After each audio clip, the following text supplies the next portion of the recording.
fitness, conditioning, body tuning, sports. A new program.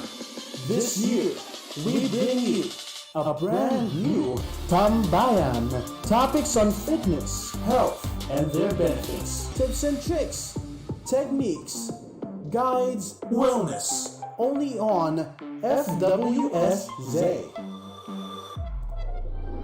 Yeah, hello, welcome, good afternoon, and welcome to Fitness, Wellness, and Sports Zone. I'm here with Mr. EJ Miranda. Hello, EJ. Hey, Jared. It's good to be with you guys all the way here in Baguio. Yeah. So, how are you? How's a week or 2 weeks staying here? Yeah, so I just came in from Manila. I shouldn't say that It's okay. snuck here.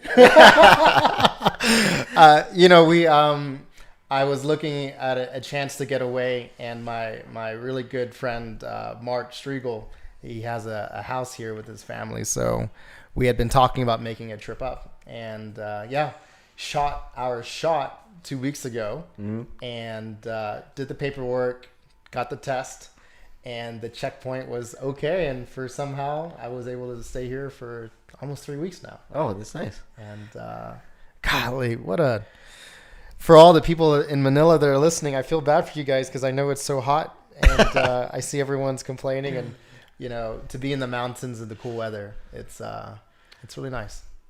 Actually, right now it's very hot for us here.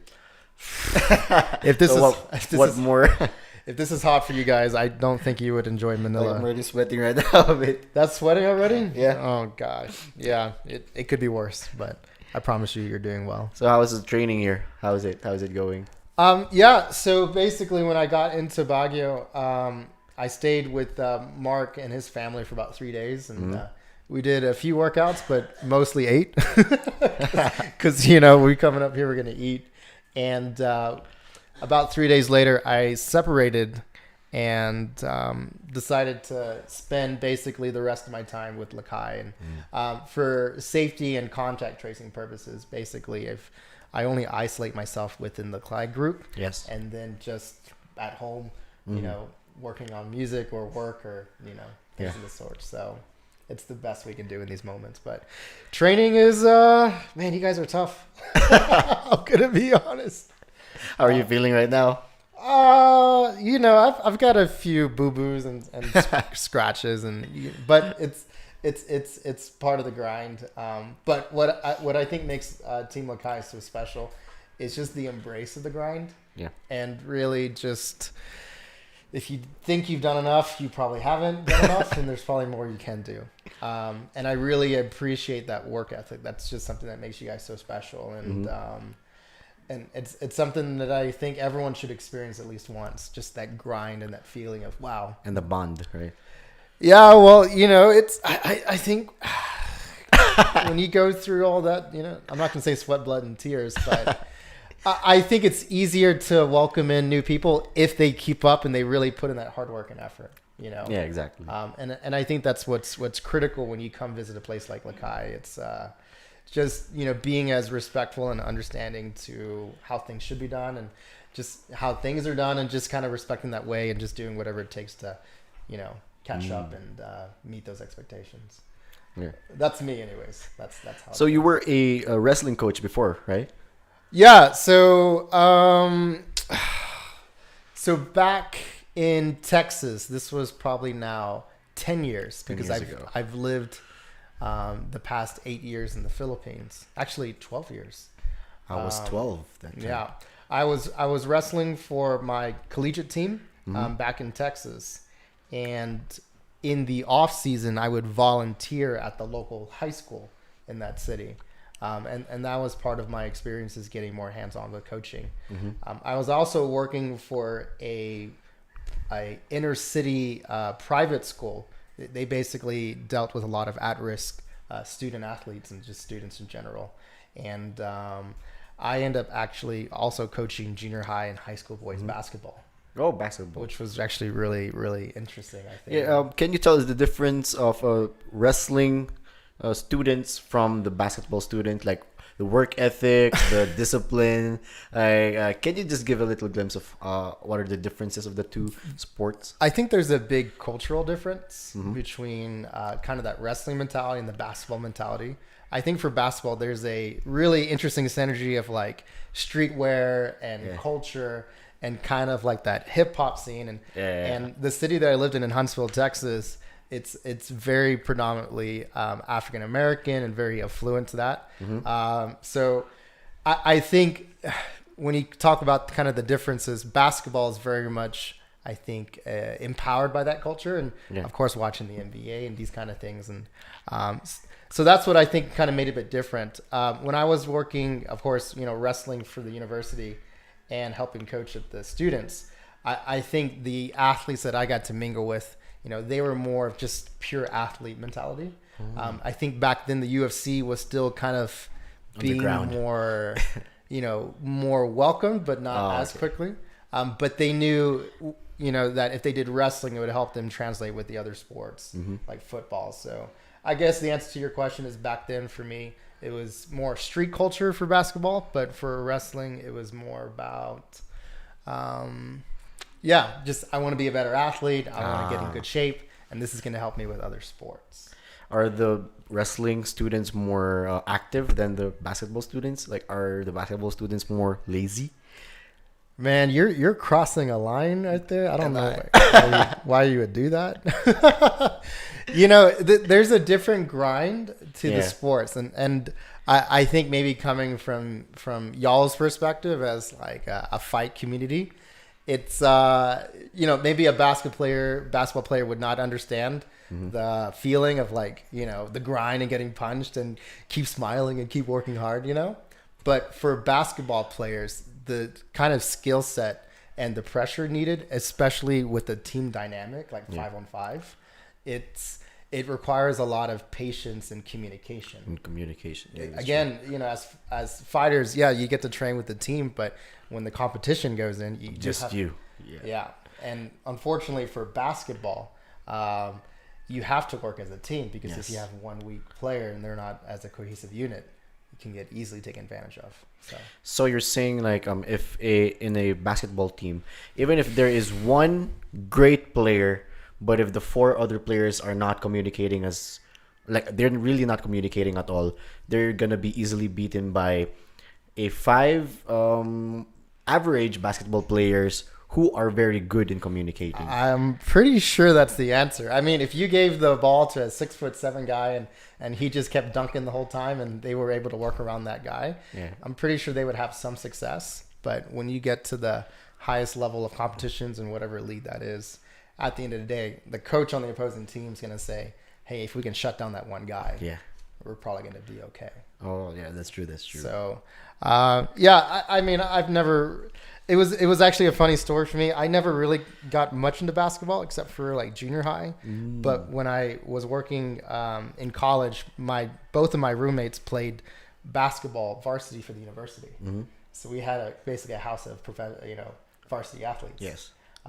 But the basketball players that I lived with, they were like 6'10", 6'9". They were always looking at the ceiling, and they'd always like try to pick fights with me. And I'd be like, you know what? Come on to the gym, let's go. But that's where I got a little bit more acclimated. Since from basketball, it's more about cardio, right? Like, is it more about cardio? Like, you need to, what kind of program do you give to your students? Hey, I just want to be clear. I am the farthest from the forerun expert on basketball. I am so far from anybody. I'm terrible. But I would make it very, very clear that the skills and the training required, yes, cardio, a lot of it has to do with agility, communication, and the technique that goes in, especially with the different shots and the pressures dealing. I mean, it's a very interesting and very fun game, but it requires a lot of skill set.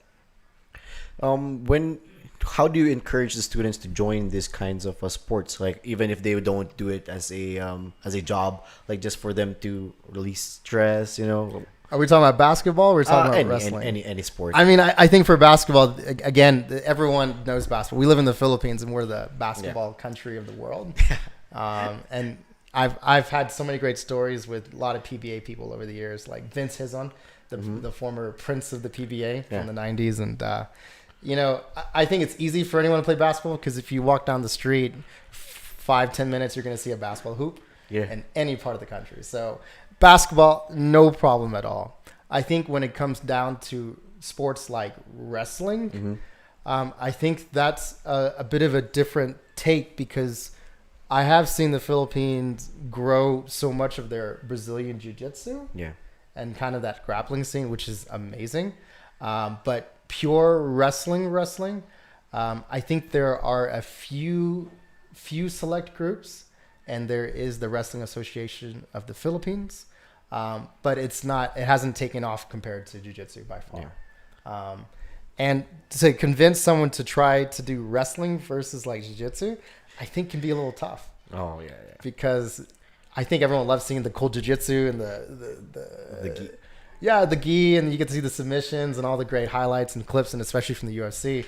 But when they see the wrestling and the like in your face and the grind and the slams, I mean, I think a lot of parents are like, you know what? Let's go with the other one. It's, that would be the answer, I think, in this case. Because some kids or parents say that the sport is boring if you watch it, right? That's all the comments that I've been hearing from anywhere I go, actually.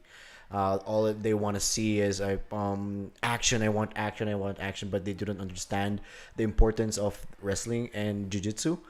And like if there are parents right now who are watching or who want to encourage their kids to encounter competitive sports, how can you encourage them to enroll in wrestling or grappling? That's a big question you're asking. To your first comment about wrestling, I think there's been some miscommunication.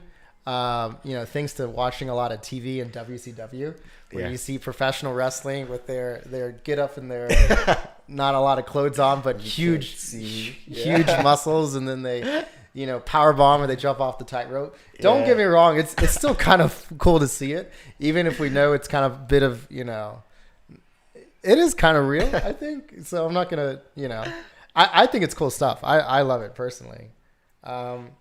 But when you look at the competition wrestling, like I guess from the Olympics and all those things, I think that has a lot to do with the culture that really appreciates this stuff. So maybe a good example of this would be like if you go to the Iran, where wrestling is the national sport of the country, they treat wrestling like we do basketball. They fill out stadiums, and it's like, hey, this is our sport. This is our thing, and we go just as crazy as we would for basketball as we would in this country. And of course, you mentioned Russia as well too. More of the Eastern European countries. They just, again, it's the culture that really embraces and supports it. Yeah. So to your last point, if we're trying to introduce something that's a little bit rough and tough, and you'll probably get a few bumps and bruises, I think it has a lot to do with the rationale why you should do it. And the reason why I love to help support and coach where I can, especially living here, is just because I think that there's some great work ethic and skills you can adopt. And I think you feel more confident when you stand against someone. You can say, hey, don't push me around. I can push back. Yeah. So I hope that answers the question. Yeah, it answers it. Because some universities here in the Philippines, especially here in Baguio, they don't actually practice the sport. They don't put the sport in their program. The only sport that there is in some schools is judo, and wrestling and boxing, none, because they said too dangerous. This is the tough part, because, and I'm trying to see this as the middleman here, that maybe the universities are trying to kind of minimize the potential risk, and maybe they want to avoid the appearance of someone like getting striked, and it just it's like, oh, you shouldn't do that. No, but again, it just has a lot to do with, I think, just the culture and the perspectives of the people that are running that show, or in this case, the university. And if you can start to get more people to really believe in the impact and the potential that it can provide, I think then you kind of start to see a sway of, hey, we should give this a shot. Yeah. It's funny you mentioned that for boxing because, globally, Philippines is known so much for our boxing success. And you would think that they would get behind more of that. But again, it's not my place to say that they should do more boxing. Yeah. But if the leadership could see the potential and see the positives of that, I would like to think that down the road there would be more consideration to at least give it a shot. So back in Texas, when you were wrestling for your university, what is the hardest part of studying and competing? Studies, number one. I think the hardest part was losing weight. What are you talking about? No, I mean, you go to wrestling practice and we're all having really, really good fun, and school was Yeah. But between us, I think it was the diet. Yeah. And then sitting through class miserable after a morning practice, Mm-hmm. not having much to eat, and then just trying to stay awake and somehow focus. And then for us, because we lived in a small city in Texas, we would have to commute 10, 12 hours to tournaments. So if we're going up to Kansas or Nebraska, which are some crazy stories in itself, it's pretty miserable when you're just kind of sitting there trying to study, a little bit hungry, and just tired from everything in the grind. So, I think that was more the hard part. Believe it or not. That's true. Because when I was in college and I had to fight in Manila, I'm cutting weight, doing my exams, and when I went to Manila, I'm also studying, but nothing's going inside. So when I'm in a dugout before the fight, I was studying. And then, it's my turn. Okay, I need to fight. Wait, last chapter. And then I was just reading it. Okay. And then while going in the cage, instead of thinking about my game plan, I'm thinking about my exam, because if I fail the exam, I'm going to repeat the course. I'm going to repeat the subject. And the subject is going to be given in another year. So after a year. So I'm like, oh my gosh, I need to pass this exam. So in the fight, the coach was like, go. Okay, I fought. And then after that, where's my book? I'm like, so it's hard. I guess what you're trying to say is don't do that. Yeah, don't do that. It sounds like a personal story. Like, I probably should have waited until after, but it's a fun journey actually. And whenever people ask me how I balance studies and training, it's kind of like, just know your priorities. You need to sacrifice family time with friends, so you can have more time for training and studying. Yeah, for sure. When I graduated from college in Texas, it took me about 4 or 5 months to find my first job, because in the U.S. at that time they were going through a bit of a depression. And I relocated to Virginia, North Virginia, like 45 minutes outside of D.C. in a 16-hour notice. It was insane. Of course, I had no friends up there. Yeah. So I would do my 9 to 5 at the job.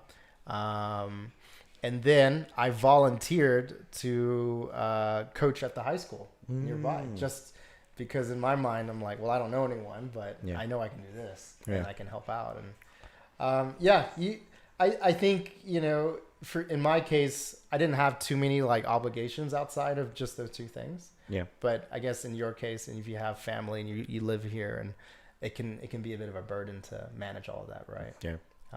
I think some of the fighters here have kids, or some, and that's also really tough because they love to keep you here at Lakai working hard.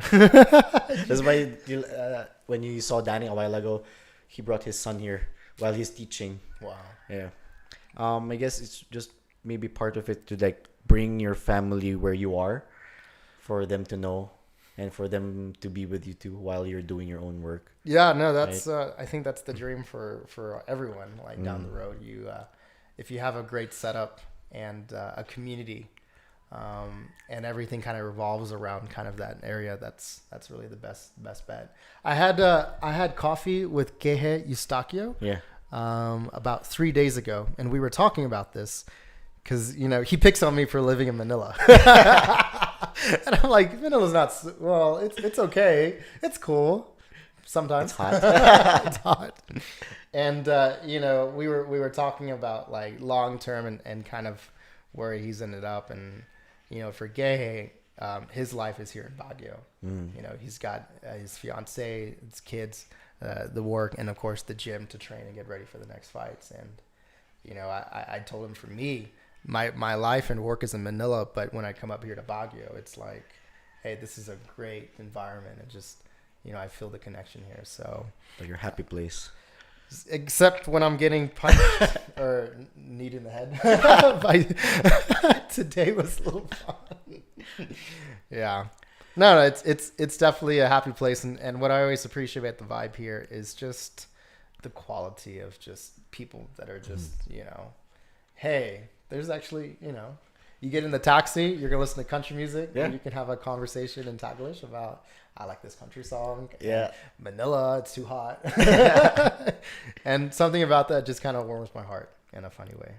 When it comes to COVID, working out is actually very good, right?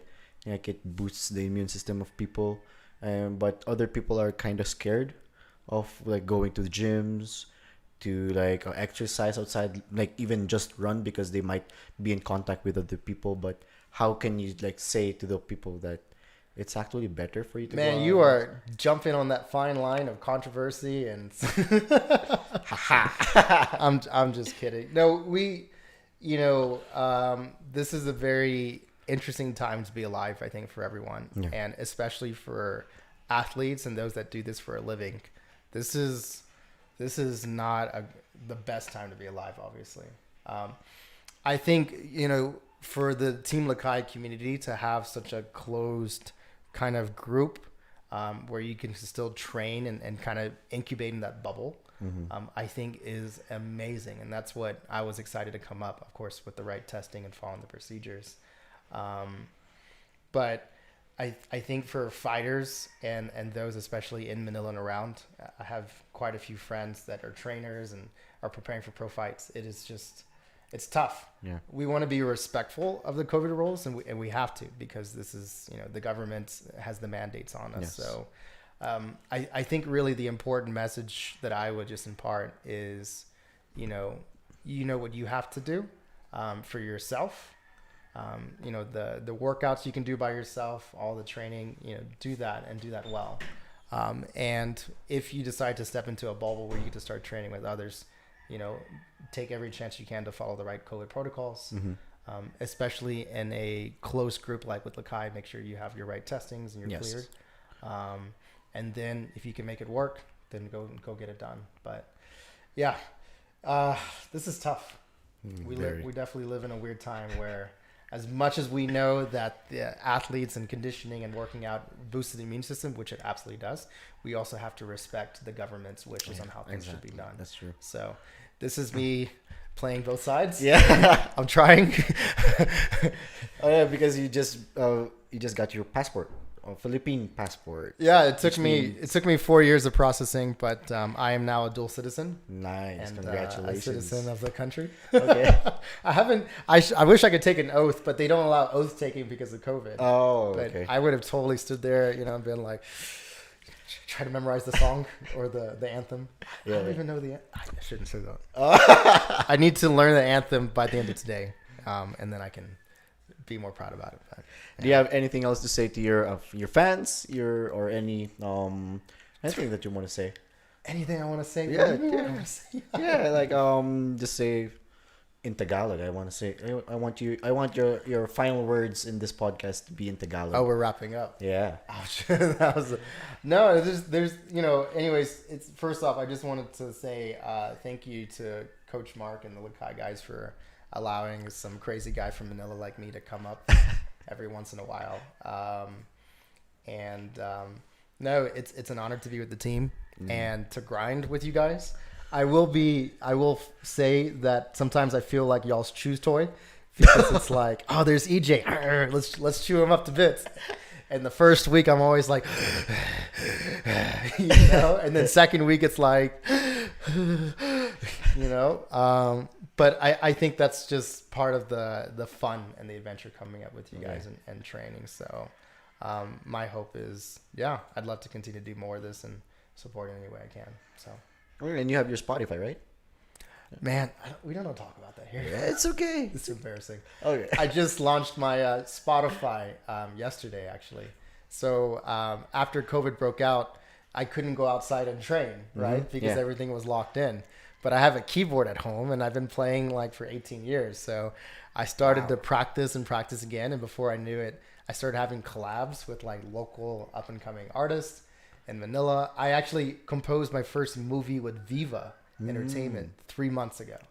And again, it's all this is done indoors because you can't like go outside much, you know? And so yeah, after that point, I was talking with my producer and our music group, and they said, hey, go for your first song. And so yeah, I released it yesterday. It's more of a lo-fi instrumental vibe. So if you like easy listening music, it's there. And then next week, I have a collab with a Cebuano rapper named Cookies. Cookies is known as a very hardcore rapper. He's very one of his famous songs is called Bis Dako. And if you look it up, you're going to feel like that guy looks hard. Okay. But we actually did an emotional song together on the piano and him like singing rap. Yeah. And it actually trended in Cebu last summer. So I'm going to re-release it on Spotify next week. So yeah, interesting, right? Yeah, this is interesting. It's fun. And it's part of wellness because wellness of mental health, right? Yeah, that was important because again, I can't go to jiu-jitsu practice. I can't catch up with the others. The gyms were closed, and well, I can do workout from home, but I can also make music. And I think that was a really great balance for me. Okay, so congratulations on that, and congratulations for being a dual citizen. And thank you again, EJ, for coming here and being our guest. Thank you for sharing a lot of stories, and thank you guys for watching. We'll see you guys again next week. Have a great weekend. Bye. Fitness, conditioning, body tuning, sports, a new program. This year, we bring you a brand new Tambayan. Topics on fitness, health, and their benefits. Tips and tricks, techniques, guides, wellness. Only on FWSZ.